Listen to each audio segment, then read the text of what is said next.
Saya ingin menjelaskan sedikit mengenai Perbawaslu, Peraturan Badan Pengawas Pemilu Nomor 31 Tahun 2018 yang menjadi dasar hukum pembentukan Sentra Gakumdu. Di mana Perbawaslu ini dasarnya dibentuk berdasarkan kesepakatan bersama antara tiga unsur yang ada di dalam Sentra Gakumdu. Di antaranya adalah Bawaslu itu sendiri, penyidik kepolisian, serta dari unsur kejaksaan. Kemudian dasar dan tujuan untuk pembentukan Sentra Gakumdu ini adalah dalam rangka menyamakan persepsi, pemahaman, serta pola penanganan tindak pidana pemilu yang dilakukan oleh penyidik, penuntut, serta unsur Bawaslu yang mengawaki Sentra Gakumdu. Karena pada dasarnya pola penanganan tindak pidana pemilu sedikit berbeda dengan pola penanganan tindak pidana konvensional yang selama ini kita laksanakan sehari-hari. Personil yang ditugaskan untuk melaksanakan tugas di Sentra Gakumdu merupakan personil yang diberikan tugas penuh tanpa harus dibebankan tugas tambahan. Tujuannya apa? Tujuannya agar pelaksanaan tugas personil yang mengawaki Sentra Gakumdu ini tidak tumpang tindih dengan pelaksanaan tugas rutin sehari-hari, sehingga capaian yang diharapkan untuk pelaksanaan penegakan hukum pemilu dapat tercapai dengan maksimal. Adapun sumber pelanggaran, laporan penanganan tindak pidana pemilu itu bersumber yang pertama dari laporan. Laporan ini merupakan laporan yang langsung diberikan oleh masyarakat yang merupakan warga negara Indonesia yang memiliki hak pilih dalam rangkaian pemilu, peserta pemilu, serta unsur pengawas. Sedangkan yang satu lagi berdasarkan temuan. Nah, temuan ini merupakan laporan yang disampaikan oleh penyelenggara pemilu, dalam hal ini adalah Bawaslu itu sendiri, berdasarkan hasil pelaksanaan tugas yang dia laksanakan, ditemukan ada pelanggaran, maka Bawaslu melaporkan sendiri ke Sentra Pelayanan Kepolisian. Nah, kemudian selanjutnya, waktu laporan. Nah, dalam pelaksanaan penanganan tindak pidana pemilu ini kita mengenal sistem limitatif. Ada batasan waktu yang ditentukan. Nah, disinilah hal yang berbeda dengan penanganan tindak pidana konvensional yang selama ini kita lakukan. Contohnya dari temuan dan laporan, nah itu juga ditentukan limitatif batas waktu maksimal 7 hari. Jika laporan limitatif batas maksimal 7 hari ditentukan sejak temuan itu ditetapkan oleh Bawaslu sebagai pelanggaran tindak pidana. Dan laporan itu batas maksimal 7 hari dilaporkan terhitung sejak peristiwa dugaan pelanggaran pemilu diketahui oleh si pelapor. Kemudian lanjut ke proses pengkajian.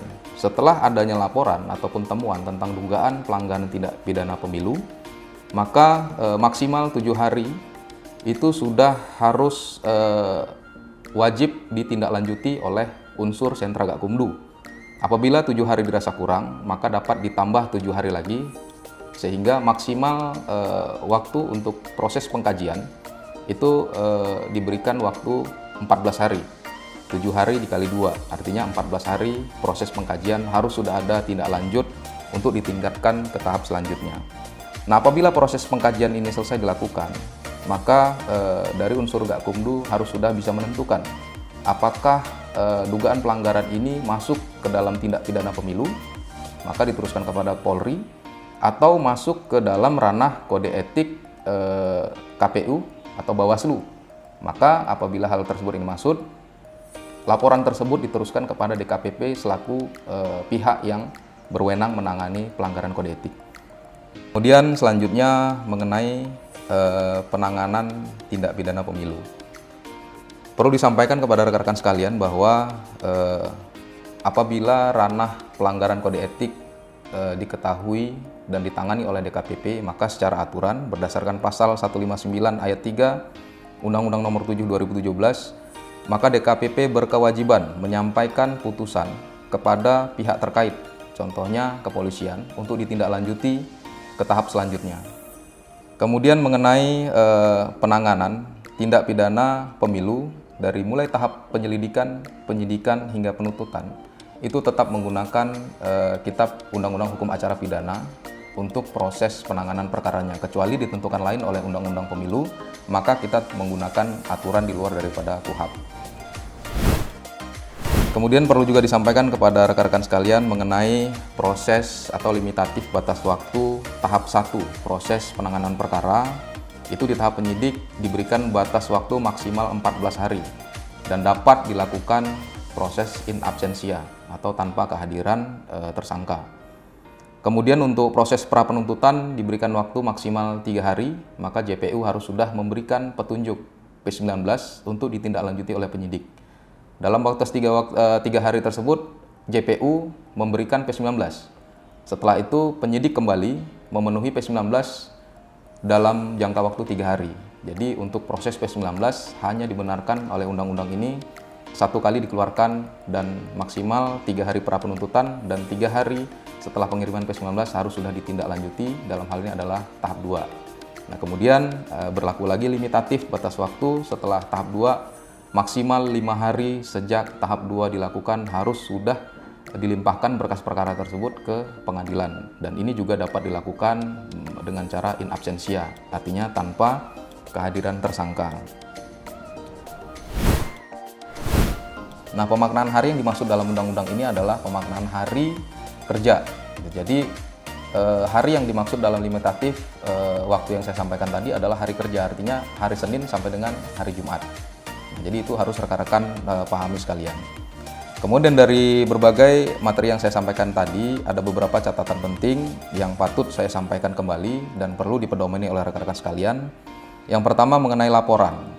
Nah, laporan penyidik Polri tidak berwenang menerima laporan tindak pidana pemilu, tetapi menerima penerusan dari pengawas pemilu.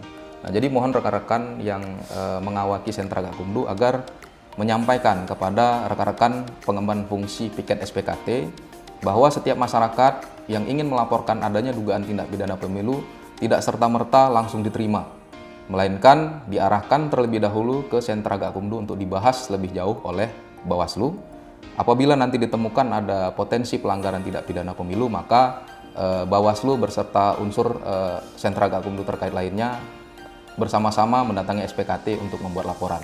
Nah, itu harus ditegaskan kepada rekan-rekan pengemban fungsi Sentra Gakumdu, terutama rekan-rekan yang mengawaki SPKT di kewilayahan masing-masing.